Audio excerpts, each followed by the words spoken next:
সরমনাই পীর স্বৈরাচারের সাথে আতাত করেছিল কিনা এই ভিডিওর কথাগুলো শুনলেই তা বুঝতে পারবেন।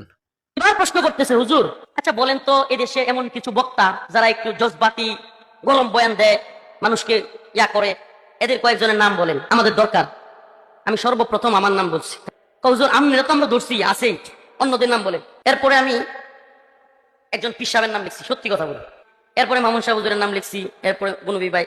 আসলে যাদের নাম লিখছি মোটামুটি সবাই গ্রেফতার। তো আল্লাহি একটু বাড়ায় বলতেছি না, আবারও কসম করে বলতেছি, আমি একটু চালাকি করছিলাম যে ওনাদের ব্যাপারে অনেক কিছু শুনি, আছে একটু দেখি তো। আমি সব নাম লেখার পরে, গুনবী ভাই, হারুনিজার ভাই, উসামা ভাই, কিংবা জুনেদ আল্লাহ সাহেব, মামুন সাহেব হুজুর, সবার নাম লেখার পরে হঠাৎ করে জিজ্ঞেস করতেছে, হুজুর প্রথমে যার নাম লিখছেন উনি কে? আমি বলছি কেন চিনেন না? আমি বলছি অমুক দলের নাইবে আমির সাহেব। ওয়াল্লাহি কসম, এক ইঞ্চি যদি বাড়ায় বলি, আল্লাহ কসম, আল্লাহ যেন আমার উপরে, এজন্য এই কথা যদি তুহমত হয়ে থাকে, আমার উপর আল্লাহ আযাব আসে, এতটুকু বলতেছে। সাথে সাথে লাল কলম দিয়ে কেটে দিচ্ছে, সাথে সাথে লাল কলম দিয়ে কেটে দিছে।